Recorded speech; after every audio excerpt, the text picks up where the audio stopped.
Let me welcome you to Chat with Matt. The purpose of Chat with Matt is for me to find interesting people for you to hear from, people who have something to say. And today's guest is Todd Cherches.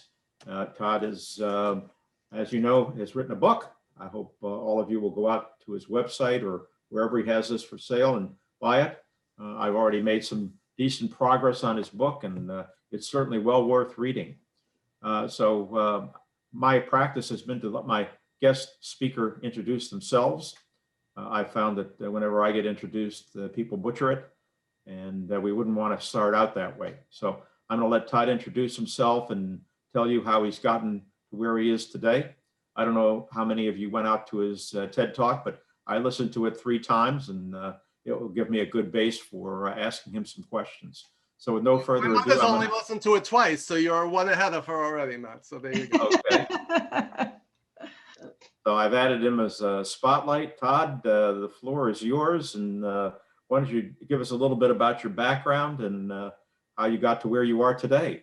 Sure. Thank you, Matt, and thank you to Peggy for inviting me as well, because Peggy and I go back a couple of years. We belong to a professional speakers group based out of the Ferguson Library in Stamford. I'm actually a New Yorker who's been in Fairfield, Connecticut for the last year. Literally 2 days ago was a year. We left New York because of the pandemic. We still have our apartment, but we go back and forth between New York and Connecticut. So it's nice to be with you. I always say coming to you from New York, and I have to remember I'm in Connecticut. But anyway, my name is Todd Cherches. I'm the CEO and co-founder of a company called BigBlueGumball. And because I'm a visual guy, I'll hold it up to the screen. It's on my pen, BigBlueGumball. I'll talk more about that later. We do management, leadership, consulting, training, and coaching. And I'm also an adjunct professor of leadership at NYU and Columbia. I've been teaching at NYU for 11 years in the Human Capital Management Master's Degree program. And at Columbia, I teach in a few different programs, including I teach leadership for Broadway stage managers in their MFA theater program, which is kind of interesting. It's tricky right now with Broadway closed for the past year. So the students are not getting the hands-on experience that they normally would, but it's still a really interesting course to teach in. And I was actually, most people think I have a degree in business, but my undergraduate degree was in English literature with a concentration in Shakespeare and poetry. And then I got my master's degree in communication. If you saw my TED Talk, I tell the story about when I was younger. People would say, Todd, what do you want to be when you grow up? And I would say, I want to be Superman. And they would say, well, if you can't be Superman, what's your backup plan? And I said, all right, then Batman. So those were my career aspirations as a young child. And then when I realized that I couldn't be either of those, my next best option was to work in the television industry. So everything I did from my early years was geared towards someday working in the TV industry. So my very first job out of college was working for Ogilvy and Mather Advertising as a media buyer. Now I'm an ideas and creative person, so being in media buying was not really a good fit for me. That was all about ratings and shares and buying advertising time. So I did that for a year, and then I took a trip out to Hollywood to visit my college roommate, and I saw that Hollywood sign. I said, this is where I belong. So my dreams of working in television someday finally came true. So I went back to New York after my 1-week vacation, told my parents I was moving to New York, to LA. They didn't believe it. I didn't believe it because that was a huge, even though I talk loud and fast because I'm from New York, I'm an extreme introvert. I always say I'm a 3 Bs kind of guy, a back of the room, behind the scenes bookworm. So for me to pack up, quit my job at Ogilvy and move out to LA without any contacts except for my college roommate, no job, no money, that was a huge risk. So, but I went out there, we got an apartment together. I did a number of temp jobs. My first job there was working for Michael Nesmith of the Monkees. So those of you who are baby boomers remember the Monkees. My millennial students have no idea who I'm talking about when I mention Michael Nesmith or the Monkees. You know, that is one of the things that happens, Todd. Yeah. Some of my, the story about old jokes. Yeah. Some of them, nobody knows what I'm talking about anymore. Yeah, so we'll talk about that. We'll talk later about the use of stories and metaphors. And right, it's very common that we use ones that are outdated where there's no recognition. So anyway, so my first job was to work for Michael Nesmith of the Monkees in video TV production. And then I worked for Aaron Spelling, just putting scripts together for the show Dynasty, if you remember Dynasty. And then I was in casting at Columbia Pictures, in comedy at Disney, and then drama at CBS. So those were my years in the TV industry before I ended up moving over to the theme park business as a project manager. I did that for a few years. And then I moved back to New York after 10 years in LA. And ever since then, I just kind of fell into doing management, leadership development, and that's what I've been doing for the last 20 years. So I formed my company, BigBlueGumball, 11 years ago. Since then, I've, in addition to teaching at NYU and Columbia, I did my first TEDx talk 2 years ago. My book was just published by Simon & Schuster last year. And I was just named to the Marshall Goldsmith MG 100. If you know Marshall Goldsmith, he's one of the top executive, probably the #1 executive coach in the world. And so it's a big honor to be invited to join his group. So that brings you up to date to where I am and what I do right now. All right, you promised us a story about Big Blue Gumball. Sure. My brother and I, years ago, remember when the internet first started and websites were booming and investors were throwing money at companies, my brother and I came up with an idea. This was before Facebook. This was like in the very early days of the internet. So this was around 1999, 2000. We came up with the idea of a company where for singles. So basically be a hub, a world where single people could gather, and there would be events and community and all this kind of stuff. When we thought about thinking about the world, we just came up with the metaphor, and here's my, the world is like a big blue gumball, however you want to take it, the world, the earth, the globe. To us, it's like a big blue gumball, and that became the name of our startup that never got funded. So we put that name in the mothballs for a number of years, and then when we formed our leadership company, we took the name back out, and that became the name of our company. So it represents the fact that the world is a small, colorful, and chewy place, and it's up to us to take a bite out of it. Oh, I love it. I love it. You know, when we were trying to come up with a name for our networking group, and you know, my background is, you know, I was chief financial officer of an advertising agency for most of a decade, and you just couldn't tell what any company did because it was always the names on the door. That was the important thing. Mm-hmm. And I knew that was a really bad idea in terms of what we do. So the Financial Executives Networking Group, guess what we do? Very important to be very clear in your messaging. Yeah, it is. All right, so one of my catchphrases is how do you get, we'll talk about my visual leadership approach, but how do you get people to see what you're saying, right? How do you get an idea out of your head into someone else's? So regardless of what you do, whether you're an employee, whether you're an owner, whether you're a parent, whether you're anywhere, just a person, it's all about getting our ideas out there into the world and getting ideas out of our head into someone else's. And so often we talk to people and they're like, oh, don't you see what I'm saying? Don't you get it? It's so clear in my mind. So whether it's advertising or really any endeavor, if you're job interviewing, you need to get your ideas out of your head and into someone else's. And one of the most powerful and effective ways of doing that is through using visual imagery and visual language, which is the foundation of all of my work right now. Yeah, now I learned from the advertising industry how well, the people in advertising, the creatives, why they're so highly paid to be able to take a 30-second commercial and communicate a big idea. And I saw these people, obviously, I never came up with anything, but to listen to these people taking a whole bunch of input and come up with a tagline. I actually know the person who invented Coke is it. Right, 3 words, really? Yeah. That's amazing stuff. Nike, just do it, right? Sometimes the best ideas are the simplest ones, right? For sure. Yeah. For sure. So why don't you branch to visual leadership? Why the missing L? Sure. So a few things. So basically, as I said, my background is in literature. So literature is about story, right? It's about story. It's about character. Yeah. Then I worked in the TV industry, which is also about storytelling, right? And using visual imagery.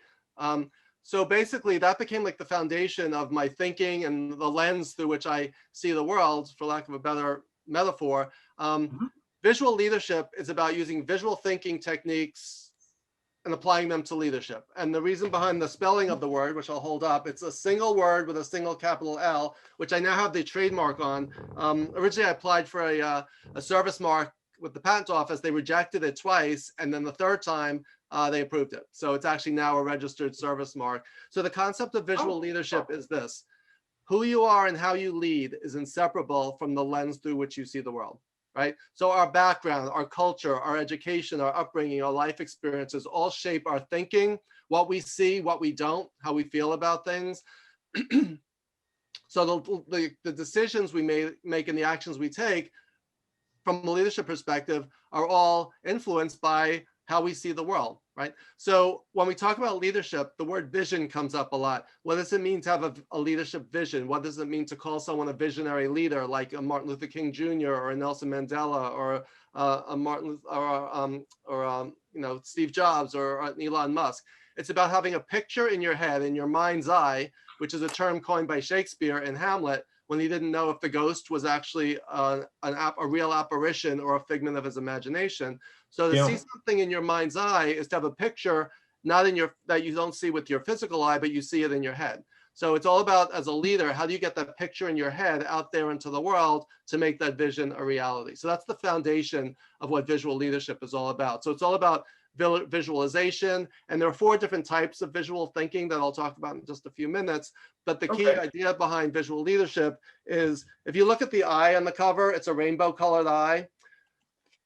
Originally, I had a blue eye on the cover because the blue eye was consistent with the gumball of Big Blue Gumball. So I had some brand consistency there. But then I realized that the blue eye was not inclusive.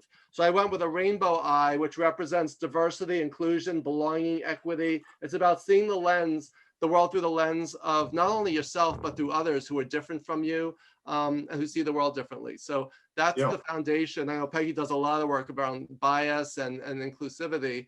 We have to realize that no one in the world sees it the way we do. And that's the first thing as a leader that we need to realize. Yeah. One of my friends who was on Chat with Matt just recently, George Bratt, does onboarding. And when someone is new to an organization, what they need to understand is everything communicates. So I appreciate you sharing with us the idea behind the multicolors on the eye on your book, because everything communicates. And a lot of leaders don't realize that. Yeah. Even though the blue eye, the original ones that represented Big Blue Gumball, was not intended to not be inclusive, you have to be aware of the fact that how might other people see it? What's the lens? So I actually call it, so the 2 concepts that are not in my book that I came up with after the book, one is the rainbow eye, which represents diversity, inclusion, as well as innovation and creativity. We need to use all the colors of the rainbow to be creative and come up with innovative ideas and approaches to make our visions a reality.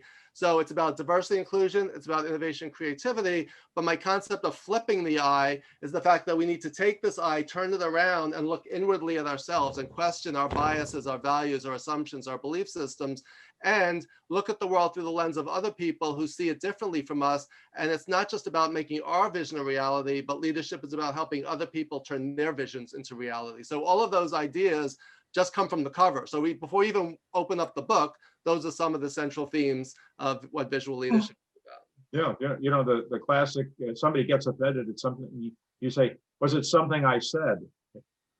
Well, yeah. The image you were creating was not what you intended, hopefully. Unless you intended to insult somebody. So great. No, this is great background on the whole idea. Everything about your book cover is a good introduction to what we're going to talk about. Thank you. So I don't know if you want to talk about the 4 different types of visual thinking. That's we want to put everybody on the same playing field here. So, but people who didn't read any chapters in your book so far and maybe didn't have time for the TED Talk. Sure. Yeah. So the first question is, why visuals? What is it about visuals that are so impactful? And it's just, without getting into all the brain science, our brains, we're just wired visually, right? So if you're walking, if you're a cave person walking through a jungle and you hear rustling, you're going to turn and look to see what that is, right? So we take in information through all our senses, but it's really through our eyes that we really, our brains are just wired visually to see things, to interpret, to look for things. Again, it's part of the survival instinct. So our brains are wired visually. So there's a concept called the picture superiority effect, which means that if text and visuals are competing against each other, and again, this goes, is used in advertising as well, the visuals will always win. So here's a real life example. This is the reading list for my NYU course. This is the same list, right? Of these 2, which one is going to capture your attention? Which one is your eye drawn towards? Which one is going to communicate information better, it's obvious that it's the one with the pictures and with the colors. So again, that's just the way we're wired. So anytime we could use visuals to, so there's two concepts. One is the visual superiority effect, which means that visuals beat text. The other is called dual coding theory, and it's dual as in two, meaning if you could communicate a message that uses imagery and text, dual, you activate both sides of the brain, not just one or the other. So then it becomes more powerful. So for example, if someone sends you a LinkedIn invitation and there's no headshot and you don't know them, you're more likely to connect with them if there's a picture than if there's not. If you went to Amazon or eBay to buy something, if there was no picture of the product, just the title and description, would you buy it?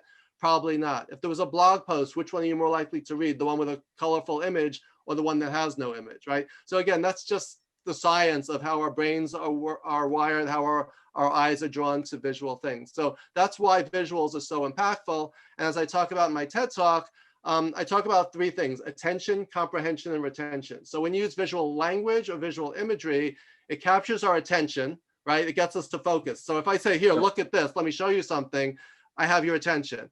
Comprehension, once you look at it, as opposed to just hearing it, then it increases our understanding. Like if I was going to explain to you how to get to my apartment in New York, you may or may not hear it. But if I show you a map and say, this is where we are, this is where you need to get to, now I understand. Now I could picture it, I could visualize it.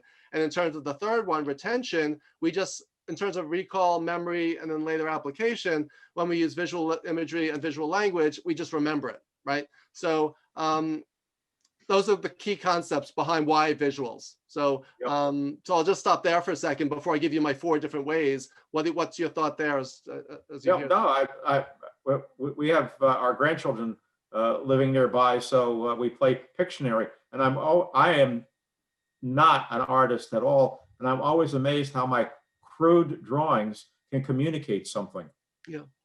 Yeah, I just wrote my Really first. astounding. I just wrote my first article for Inc. magazine that was published last month. It's called "Can You Draw What Your Company Does?"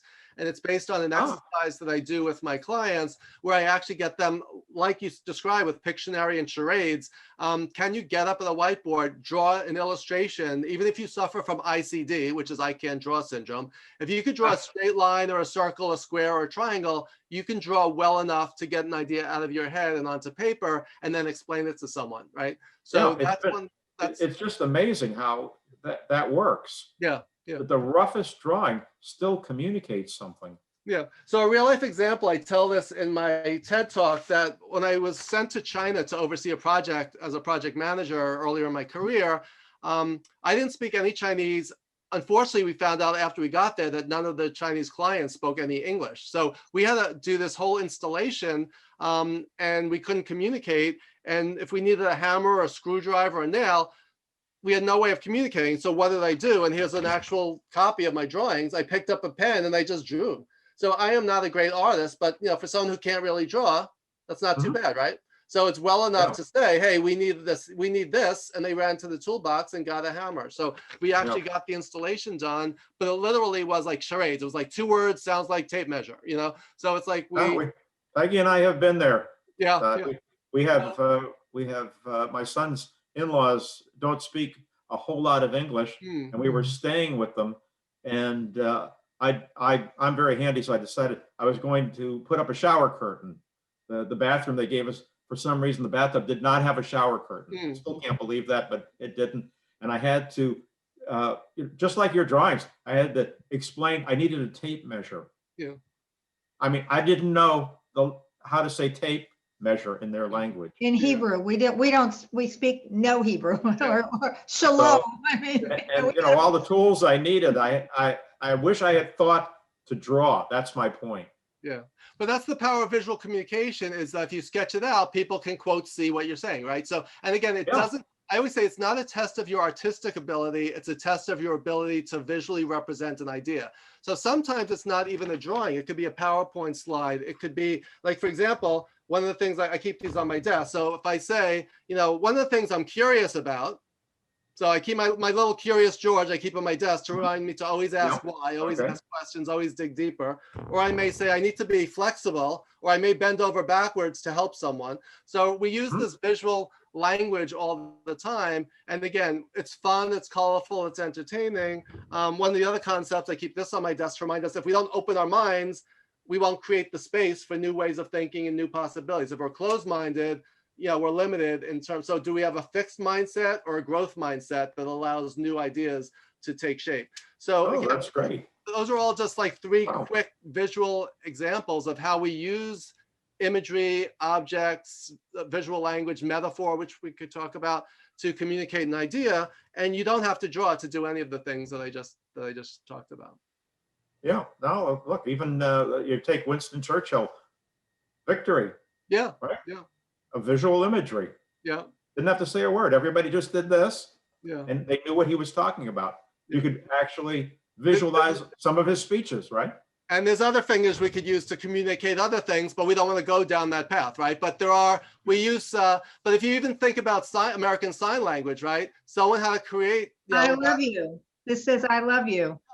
So we're communicating visually without speaking. I think that's the power. So basically my 4 categories of visual thinking are: category 1 is using visual imagery and or drawing, right? So that's basically what you take in through your eyes. That's pictures, that's sketches, that's PowerPoint slides, that's anything you could show someone. Category 2 is using mental models and frameworks. So an organizational chart for a company is a visual framework that represents the reporting structure. You could have things in a 4-box matrix like situational leadership or the time management matrix. You could have something in a pyramid, you could have something in a circle, right? So we always, a map, like a subway map, for example, a subway map of New York is a mental model, a framework. It's both a visual image and it's a model that represents reality. So there's a saying by a famous, I forget who said it, that he said, all models are wrong, but some models are useful. So I think the idea behind visual models and frameworks is that they are not reality, but it's an attempt to represent reality so we can understand it better. Right. Yeah. And one of the metaphors, examples I use for models and frameworks is, we always talk about thinking outside the box, right? That's become a cliche, but we can't think outside the box until we have something inside the box, right? So what we want to do is take the messiness and complexity of the world, put it in some kind of framework or model or compartmentalization so we could see it more clearly. So if you're going to set a dining room table for 8 place settings, and you opened up the silverware drawer in the kitchen, and all the silverware is just thrown in there, how long would it take you to find the 8 place settings? As opposed to you open the next drawer, and all the silverware is put in knives, forks, spoons of different sizes. How much more quickly will you see the solution, right? So just right there, that illustrates the power of taking complexity and simplifying it in such a way that you can solve problems more efficiently and more effectively. So that's the power and the values of the second type, which is using mental models and frameworks. Category 3 is using metaphor and analogy. So saying something is like something else. For example, I keep this on my desk. My wife got me this. This is one of the most common metaphors, is something is just the tip of the iceberg, right? So if you say something's the tip of the iceberg, it simply represents what we see versus what we don't, what's beneath the surface, right? When you first meet someone, your first impression is just the tip of the iceberg. If you're reading a book, the first chapter is just the tip of the iceberg. If you're going on a job interview and someone's looking at you and how you represent yourself, that is not all of you, that's just the tip of the iceberg, right? It's up to us to dive beneath the surface to discover what's under there. And just like in the movie Titanic, there's dangers if we only look at what's above the surface and what's visible to the eye versus what might be lurking. Right? Yeah, just to bring this home to job search, since everybody here is into managing their career, when we talk a lot in my newsletter about how to evaluate a situation, and what happens with job seekers is they get so busy doing their sales pitch, they forget to look around. Because these are people. And I was talking to a job candidate earlier in the day. I asked him. He has 2 job offers. I'm only representing him on one, but I knew the people on my side had introduced him to a whole bunch of people in the organization. So he saw a little bit more below the iceberg with that job offer, and I think that's a distinguishing thing. Yeah, especially now, like a lot of us are, whether you're in someone's office and say, oh, is that a picture of your vacation? I was there once or whatever. I was on a call with someone, a Zoom call, and someone had a picture of, and they were in Vancouver, but they had a picture of New York in the background. Like, are you from New York? No, she's like, oh, I just love New York. And we had a whole conversation. It served as an icebreaker. So look around, like you're saying, Matt, take in the whole environment. And Dale Carnegie said, 100 years ago, it's more important to be interested than interesting, right? So when you take an interest in other people, like if you notice, people look at all the books behind me and say, oh, have you ever read that one? Or what's your favorite? Or what's that red one over there? So it's a way of connecting with people. So if you're interviewing right now, for example, think about your background, because it's part of your entire brand, right? What you show in your background is just as important as you in the foreground, right? It's the whole package. So this was interesting. I was meeting with a potential client, and I noticed in the back, I'm a big baseball fan, he had this collection of baseballs, and I said, oh, which is your favorite? And he got so excited, he got up, he was wearing boxer shorts and black socks, but he was only dressed up from the waist up, and he got so excited to show me his baseball collection that he forgot about it, and he went running across the room. So keep that in mind too, is when you're on Zoom, don't forget that, all of you is visible, even though it's not just what people are, this is the tip of the iceberg, right? What we're all seeing right now. Right. There's the whole bottom of the iceberg that's lurking beneath the surface. But so you have to decide how much you're willing and want to disclose. So, so those are the three. Don't forget about storytelling. So so I'm getting to the fourth one. So the fourth one is storytelling. So it's. See how I've got your back? Yeah, thank you. So it's visual imagery, mental models, metaphor, and storytelling. So I just told you a bunch of stories, right? So you got the metaphor. Why am I watching your back? Yes, thank you. What's the thing about metaphors? Just to get back before we go to the storytelling, metaphors are a shorthand way of explaining something. Like that's the tip of the iceberg, or if you use baseball analogies, like that idea came out of left field, or I really struck out on that presentation, or that idea was a grand slam, right? Bear in mind that when you're communicating across cultures, if someone is not familiar with the metaphor or the reference, instead of clarifying, it actually confuses, right? So if I'm talking to someone from, let's say, India, I might use a cricket analogy or a cricket metaphor or story. If I'm talking to someone from Australia, it might be rugby. If it's someone from Canada, I may reference hockey, right? So you always want to put yourself in the shoes of your audience. And one of my key messages is that everyone you're talking to, including everyone on the Zoom call, has two thought bubbles lingering over their head. One is, why should I care? And the other is, what's in it for me? So anything that we say, any story we tell, any analogy we use needs to resonate with your audience. Why should they care about this, and how will they benefit from this? So if it's almost impossible to be totally aware of all the possible implications. I write a lot about people adding outgoing signatures to their emails. And the reason I beat the drum about it is everybody who writes to me, I check them in my membership database. Right? So I use the expression, the beatings will, I put in parentheses. I do a lot of parenthetical thoughts just to inject a little humor. And in one of them, I said, the beatings will continue until morale improves. Well, there were people in the audience who didn't know what I was talking about, and they wrote to me. I mean, just like we were talking about generational issues, like with the monkeys.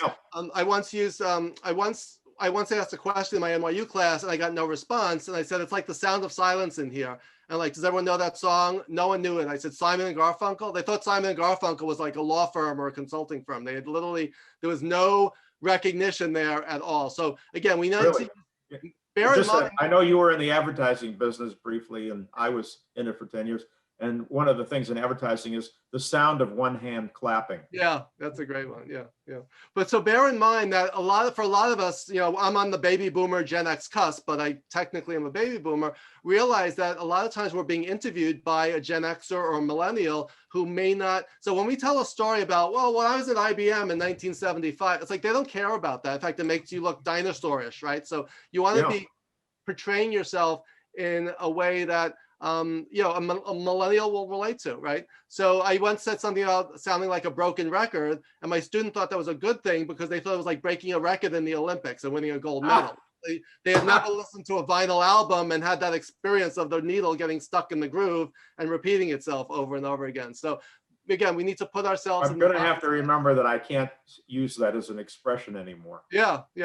So we can use it, but we have to explain it a lot of times. So anyway, that's metaphor. So use metaphors that resonate with your audience. That's one of the key things. And then the fourth category of storytelling is, just as we are wired for visuals, humans are wired for stories. It's just, grandparents tell stories, children tell stories. If someone says, how was work today? And you say, you wouldn't believe what happened to me, that's a story. So stories are what? They are emotional, they are human, they form connections, they show vulnerability. Stories have beginnings, middles, and ends. Stories have victims, villains, and heroes. There's a journey, there's a quest, there are obstacles to be overcome, right?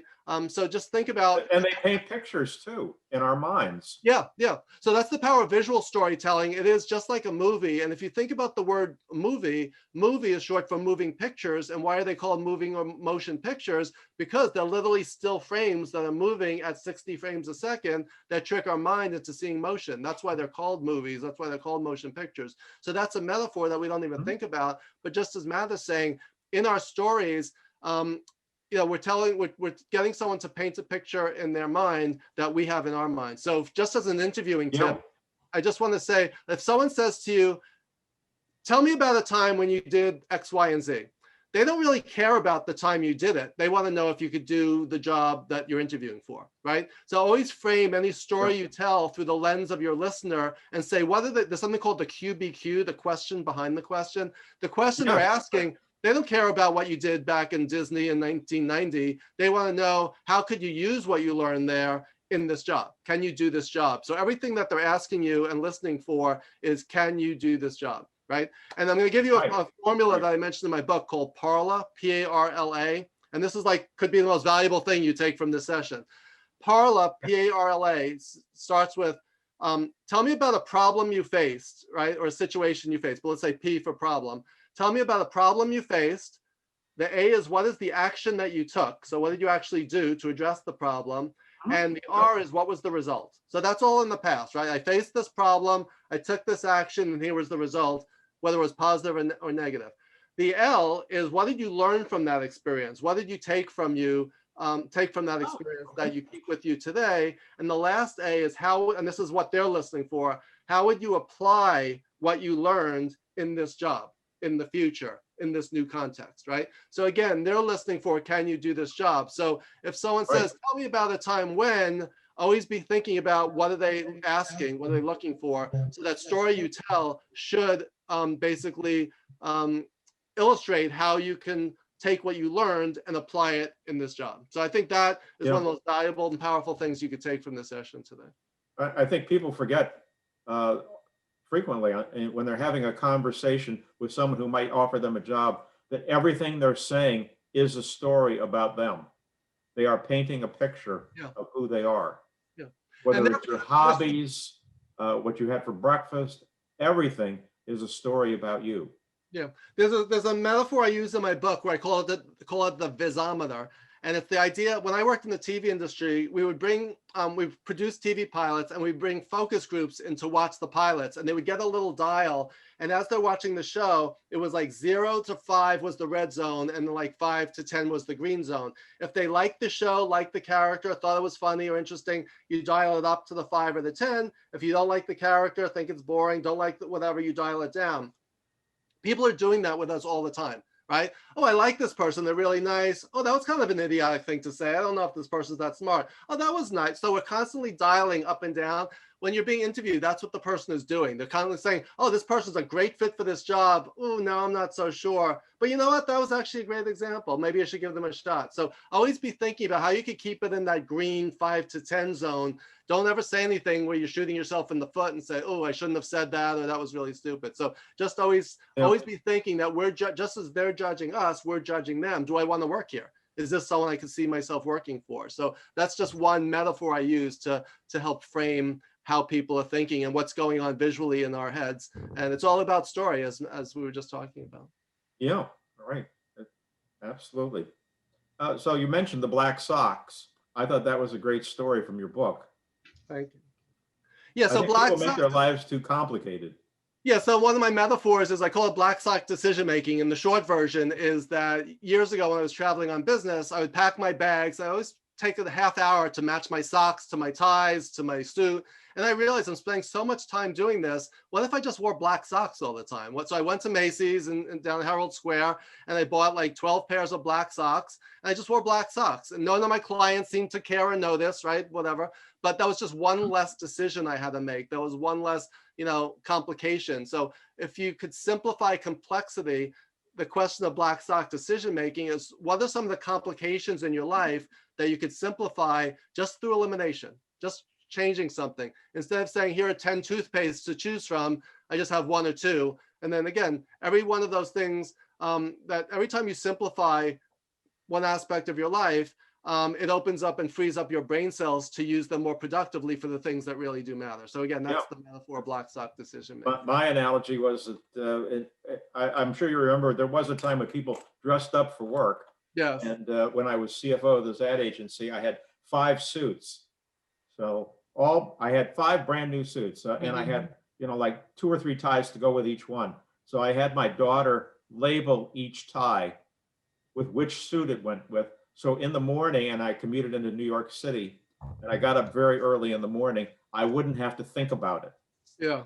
That's what we're trying to do, is simplify complex. I'm going to pull back the curtain. Here's something I do every morning. So here's one of my productivity tips. I keep my electronic calendar as everyone else does, but every night, as I visualize what my next day looks like, I take out my blue index card and I write down the day and the date, what time I'm waking up, when I'm having lunch, what meetings I have, when I have free time. So this is my schedule for today. I had a meeting today. I'm in this podcast right now, and I'm teaching my NYU class tonight. So this is my day. So by doing this, I visualize my day, I write it out by hand, and then I stick this on my phone. So when I wake up in the morning, so if my wife says, what are you doing tomorrow? I'll say, did you look at my index card? It's right there. So no, I'm just kidding. I'm not that obnoxious, but seriously, I'm big on lists. If I'm going out to do something, I make a list. And the reason is I don't want to have to keep it in my brain. I have it written down. Yeah. And then what I do is on the back of the card, and there's nothing today, but on the back of the card, I'll write action items like, send Peggy a note or send so-and-so an article. So as I think of things, so at the end of this is my day, at the back is what action items, things I need to follow up on. And then at the end of the day, I enter this in my journal and then I throw out the index card and I'm done. So I do this literally every single day. And it just, again, is a great productivity tip to help.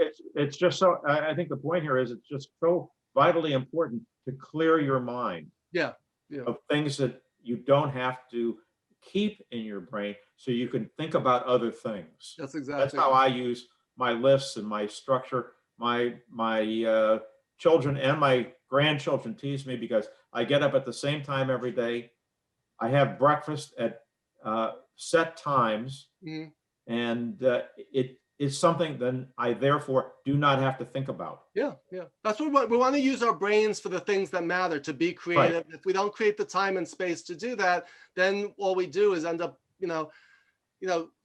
responding. Sometimes we'll spend the whole day just responding to emails or on LinkedIn, and we got nothing done on our checklist, right? So I think that's the key thing: is set goals, and like you're saying, document and simplify the complexity of everyday life. The little orphan Annie model, where she had a closet full of the same dresses. Yes.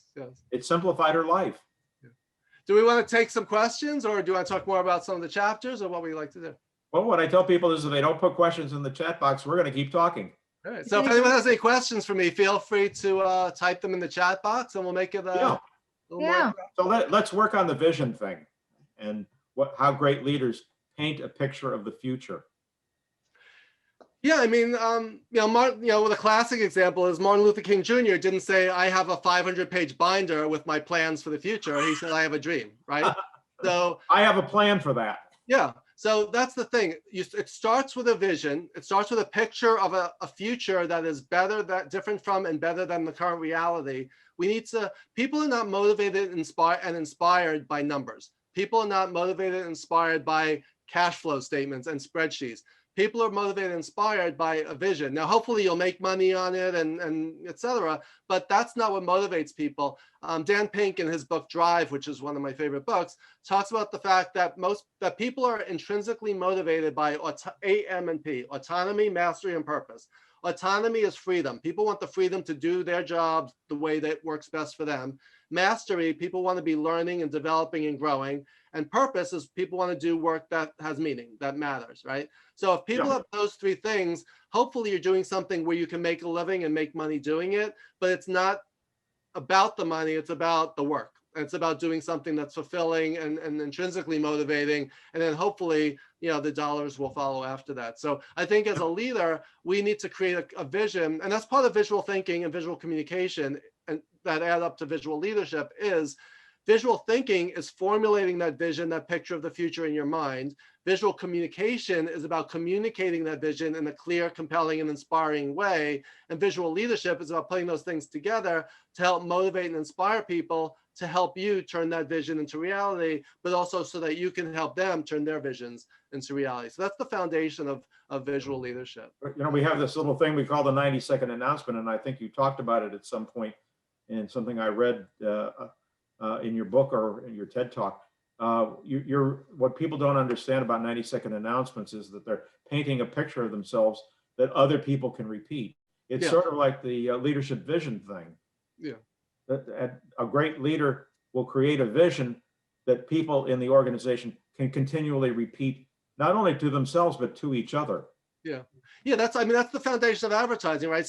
Michael put in, where's the beef? We mentioned just do it, Coke is it. So how do you simplify complexity? How do you simplify an idea that someone else can remember it? It may be crystal clear in our mind, but if other people can't share it, repeat it, that's the value and the power. For example, picture a billboard, right, on a highway. Mm-hmm. A billboard cannot be like a magazine ad. It can't be a page of text. A billboard has to communicate a message while people are driving 70 miles an hour down the freeway. Similarly, your PowerPoint slides in the presentation should not be bullet points and text. It should be a visual image, maybe a word or two or three, but you shouldn't be competing with your imagery, right? Your imagery should support your message. And I think, again, life is so complex. We need to really simplify it if we want our message to resonate with people. So one real life example. Oh, Peggy, did you want to? No, I wanted to say Tom seemed to feel that he needed to ask a question. He didn't want to type it in. Tom, was there something that you felt you needed to ask? Tom, you only have 15 seconds. And I'll pass. Thank you. Oh, you can't do 15 seconds? How about 45 seconds? I'll ask the question. Let's do it. Here's the context, right? Given that we're all financial professionals, a lot of what I do is around operational reviews, working with operational leaders, evaluating the performance, and also focusing on what's ahead. So what I'm hearing from you is, instead of using typical spreadsheets, income statements, balance sheet, cash flows, and I'm also hearing that PowerPoint slides with dashboards, whether it's line charts, bar charts, whatever the charts may be okay, but not really creating that in-state vision. What would you recommend to us?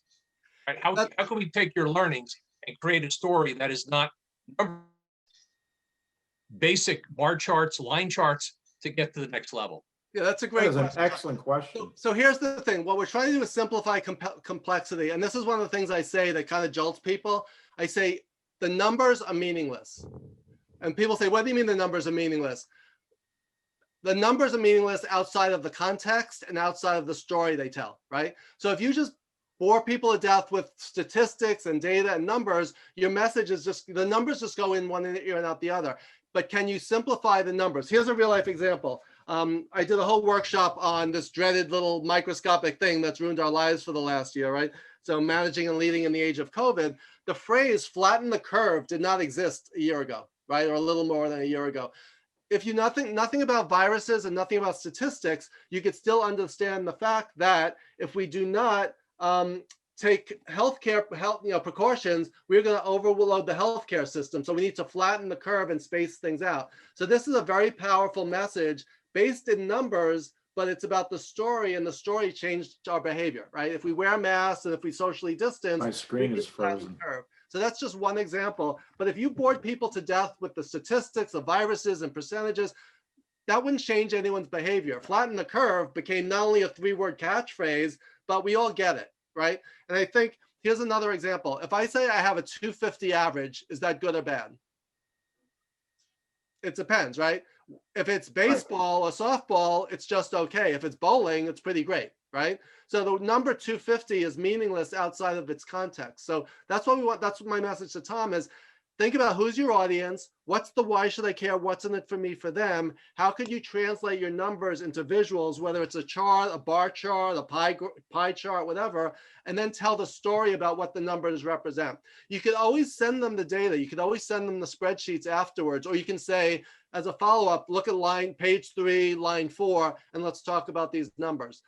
I think Jobs, also if Tom has a great visual of what he's presenting, the words that he's going to use to explain it will will create comprehension to your point. Yeah, telling a story using a metaphor analogy, like the classic example of Steve Jobs, right? When he introduced the iPod, he could have said this little device holds 5 gigs of data, and everyone would be like, I don't know what that means. But he held it up and he said, this holds 1,000 songs. You could carry on 1,000 songs in your pocket. People are like, well, that's my entire CD collection.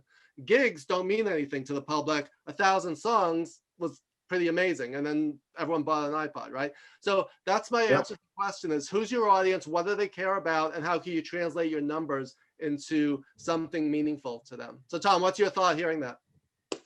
Well, the visual I had in mind is peeling an onion, right? In the context of what's not important is one number in terms of the end result. What's important is how you got there.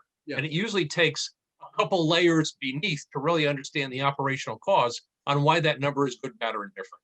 So that's the kind of like a math problem, show your work, right? People want to see how you got to that, right? That's part of the explaining process, is explain to someone how you got from point A to B to C. So again, just think about visually, is there a metaphor you could use, a story you could tell? And I love they use peeling the onion, right? It's like we start with the outside and let's keep going deeper and get at the heart of what's going on. So if I say to you, let's get to the root of the problem. Let's plant the seed for some ideas. Let's go out on a limb. Let's see which ideas bear fruit. And if we do, there's no telling the sky's the limit. I just use 5 analogies from nature using a tree. And yet we could all picture them in our head, right? We could also all picture those things. So it's about using not only visual images, but the language we use that paints a picture with words. So thank you for that question, Tom. That was great. You're welcome. It's Thank so you. hard to, I know where Tom comes from, because many of the ideas that we try to explain to people from the CFO office are complex.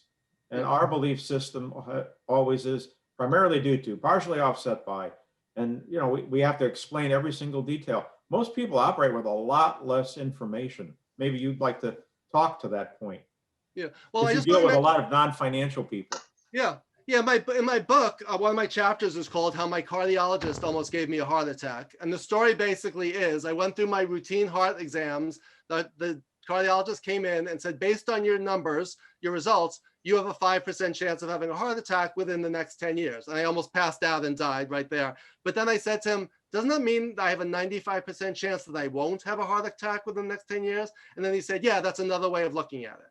So I like, yeah, right? And your preferred way. Yeah. So that's the thing.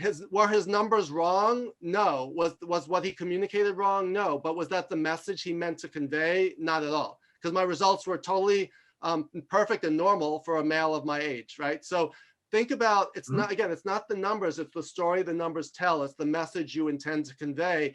And I always say, when you communicate to someone, what do you want them to think, feel, know, and do with that information? So if you communicate numbers or data, you could be totally accurate, but then is that the story you want to tell? Is that the feeling you want to convey? Is that what's the action that information may lead to, right? So that's another way of thinking about it. And that's, Shivraj says, a picture's worth 1,000 words, supplemented with key verbiage is crucial, right?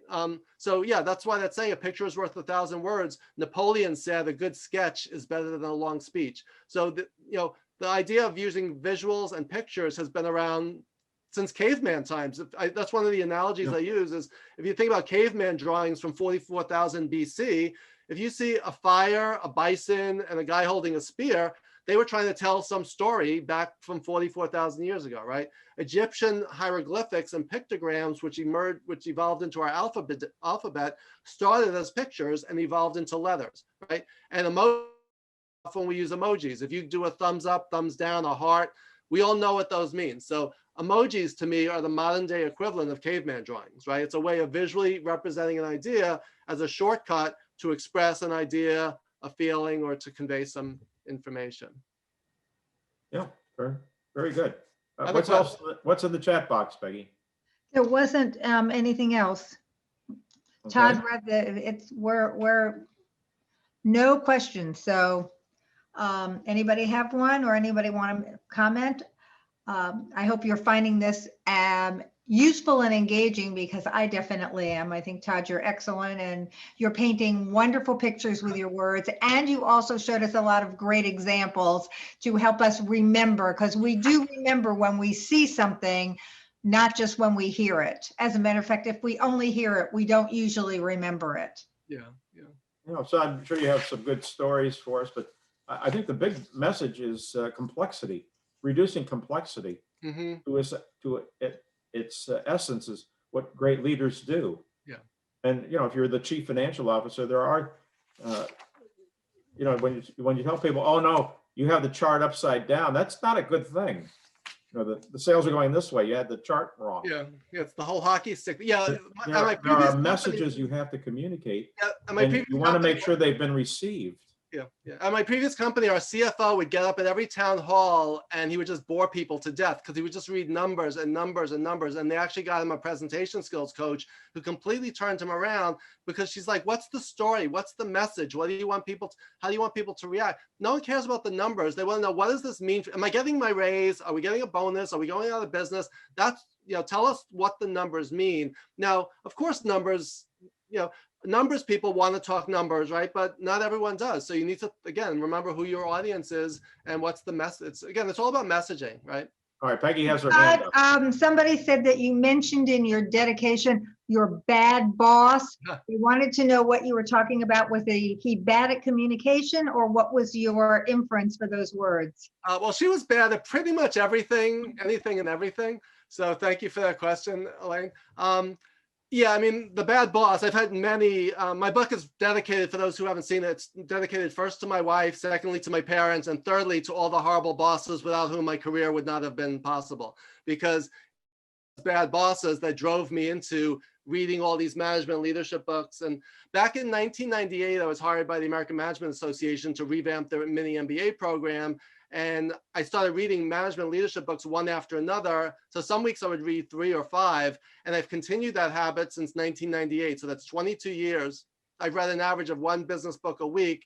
So if you multiply 50 times 22 years, that's over 1,100 business books that I've read since 1998. And I continue that streak to this day. So why did I get obsessed with management and leadership? Because I had so many bad bosses. And why was that? Because so many people are not trained and coached to be managers and leaders, right?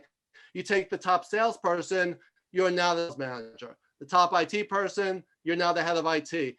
Yeah. You're a great numbers person, you're now the VP of finance, or you're the CFO. Managing and leading people is a different skill set that most people are not trained and coached in. So that's why my mission, my personal mission statement is making the world a better place, one leader at a time. And to me, everyone is a leader in one way or another, right? So all of us could be better leaders. So in terms of bad bosses, yes, it was bad thinking, it was bad communication, it was mind reader syndrome, like you should have known what I meant, because they couldn't communicate what they were saying. And my big example was I was working for a TV network. I won't mention which one, but it had a C, a B, and an S in its name. I was working for this TV network, and my boss literally threw a box of pens at my head because they were not the ones she wanted. She wanted the fine point. These were the medium point. And instead of just explaining that, she actually threw the pens at me, and they just missed my head by inches. So again, that's what drove me into, I coined the term PTBD, which is post-traumatic boss disorder, which is the anxiety attacks resulting from memories of horrible bosses. So that's one of the chapters in my book as well. Oh, the key is that you have, you learn something from your horrible bosses. They didn't necessarily teach you what they thought they were teaching you, but you learned from them. Yeah. Yeah, and that's the thing is, like, you know, No, I love the Nelson Mandela quote. I never lose, I either win or I learn. And I try to make every experience, even the wins, into learning experiences. We should always learn. Every interview you go on, learn. What did you do well? What didn't you do well? What could you have done to be more prepared for next time? So even the rejections or the things that don't go as planned, look at them as a learning opportunity and then just build on it going forward. And that's kind of easier said than done, but that's, you know, how we need to reframe things. So if you think about a picture frame, so this is like my central image, is how do you get an idea out of your head into someone else's? You need to frame it in a way that will resonate with them. So you want to reframe negative experiences as a learning experience and say, how can I use this to help me in the future? Yeah, I also liked your, one of the things I say is I specialize in the box thinking. Mm-hmm. I am always looking at what I have that I actually own. You know, within our networking group, we have to think about what our strengths are. Out of the box thinking, that might be what people label how we create new things in our organization. But the reality is we have so much in front of us that a lot of people don't stop to look at that. Yeah. One of my sayings, I actually end my TED talk with this, and I mentioned in my book, this quote from Marcel Proust, the French novelist, who said, "The real voyage of discovery consists not in seeking new lands, but in seeing with new eyes," right? So just like you're describing, it's not always about, people are just all over the place looking for the next thing. Look at what you have and say, how can I leverage this? What can I learn from it? Like all these books on your shelf, you know, when was the last time you picked one up and read it? When was the last time you read it for a second time? Or, right, so always looking for, or with my students, they'll say, oh, we already talked about that last week. And they'll say, well, explain it to me. And then they can't. Then do we really understand it, right? So when people say, I know what I'm saying, I just can't explain it. If you can't explain it, then you don't really understand it as well as you probably could and should. And one of the tired phrases in job search is reinventing yourself. And reinventing yourself is actually in the box thinking, right? You start finding out what people out in the world are really looking for. The reality is you probably have it in your box, but you haven't been thinking about it that way. You've been focused on things that don't really matter, like your age, your salary range. You know, there's any number of things that you haven't really been focused on. And to your point, people are looking at you as to what value you can bring to them. Yes. The private equity group in the United States, they actually don't care how old you are, because they're focused on one thing and one thing only: getting all their money out from the company they just bought. And older workers, like the members of our networking group, create great value. And that's the sell. Can you solve the problem? Are you the solution to their problem? That's what they're That's the picture you have to paint. Exactly. That you're the solution to their problem. Right. And I like your Mandela quote, because to build on that, I like to tell people that we shouldn't think about making mistakes, because that's how we learn. And that's what we learn from mistakes. So you can say that you didn't win, you learned. And if we don't make this, we learn to not make the same mistake, maybe new ones, and then we have to learn something new. So I think that's a great, it's an important lesson. And to quote my father, who literally did this, he said, "You see this? That's why pencils have erasers. People make mistakes." Right. And if you've never made a mistake, you probably weren't trying hard enough. Yeah. Well, that was one of my father's other sayings. He said, "I've never made a mistake. I once thought I did, but I was wrong." So that's one of those another one of those corny dad sayings that we remember. Todd, you've been we're coming to the end of our hour. You've been an absolute delight. Is there any last question in the chat box? Nope. Or anybody who wants to unmute? I'll even allow an unmute at this point. Yeah, somebody want to ask a question, just unmute and ask. Oh, just thank you, everyone, for the presentation. All right. Well, Todd, I want to thank you. Again, you've been an absolute delight. I want to thank everybody for joining me on Chat with Matt. Hopefully, I'll come up with some. It's going to be hard to come up with someone as exciting as Todd, but I'm going to keep working on it. In the meantime, I hope you all will go out and visit his website, buy a copy of his book. This is probably going to be one of the few books that I've been sent that I'm actually going to read. So if that is an endorsement, again, thank you all for joining me on Chat with Matt. I hope that all of you will, if you haven't already, well, I assume you visited our website to register for this meeting, so thank you for that. There is a donate button, so if you have a few dollars you can spare, we can always use the money. That's how all of our programming comes to be. We have a very dedicated professional staff who are aware of our big picture and our vision, and all of them have been with us for over 10 years. So our organization is unique, and all of you are part of why it is unique. So again, thank you for joining me on Chat with Matt, and I hope you'll come again and see what we have to offer. Have a Todd, you're great day. getting Stay lots. safe, and we'll see you on Chat with Matt.